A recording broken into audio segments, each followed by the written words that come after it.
they say when life gives you lemons, you make lemonade. Spot on. This is certainly true for our next guest. Now, after endless tests and multiple doctors with no diagnosis for her daughter, Casey Ellis decided to listen to her gut and take things into her own hands. Casey Ellis joins us to tell us her story this morning. Welcome to you, Casey.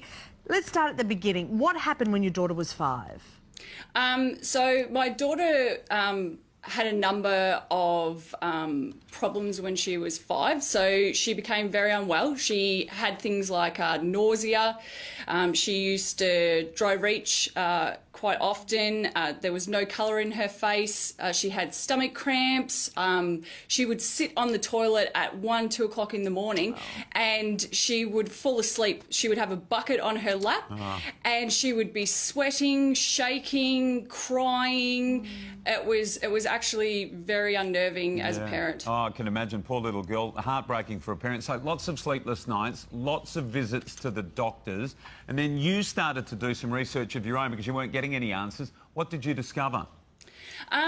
So I looked at a lot of blogs and did a lot of research on the internet, and I found something called a fructose intolerance. And there was also a lactose intolerance, which sort of seemed to fit some of the symptoms that she actually had. So I took that to my local GP, who's fabulous, and we sort of had a bit of a chat about it. And then I took that information to her specialist, and her specialist actually said that he didn't think that that would be the issue. So he continued on with a number of other tests, but he consented to actually give her something called a hydrogen test, and those tests can confirm things like, you know, a lactose intolerance, a fructose intolerance. And when we had those tests, bang, that's what it was, which was, you know, really good. But then, well done, Mum.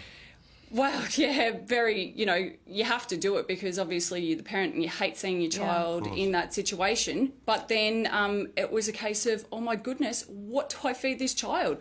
I literally cried in the supermarket because there's, you know, packet food, forget that.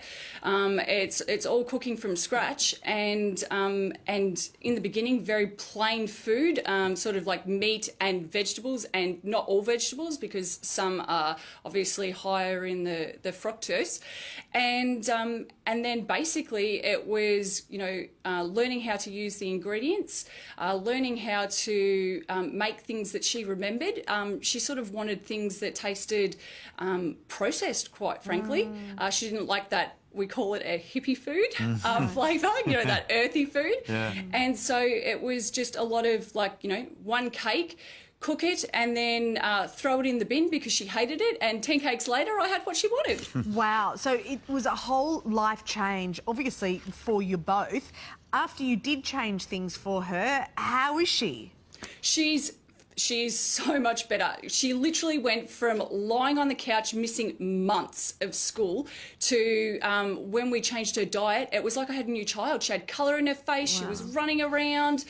It was fantastic. And she was running around going, I feel better, Mummy, I feel better. Oh, that's so fantastic. Yeah, it is great. I mean, fructose, for example, is found in apple. I mean, every mum and dad gives their kids apple because they think it's the one good thing they can be giving their kids, and yet it was so dangerous for your daughter, Casey. Now, alarmingly high is food intolerance. They affect 500,000 Aussies, and so you wrote a book to help everybody else who'd been through your situation. Yeah, exactly. Look, there were some really good cookbooks out there for something called FODMAPs, and they cater for people with, you know, fructose, lactose, and IBS, but quite frankly, my kids didn't like the recipes. They wanted, you know, the fun stuff, the things that you want when you're a kid, you know, the really plain foods. And I looked around and there was just nothing out there. So I sort of had no option but to, you know, make a cookbook to help others. Well done, it's going to help a lot of other people, is. especially with things like birthday parties where you want your child, you don't want your child to miss out, and that's what this cookbook is all about. It's called Mum, Can I Eat This? It's by Casey Ellis.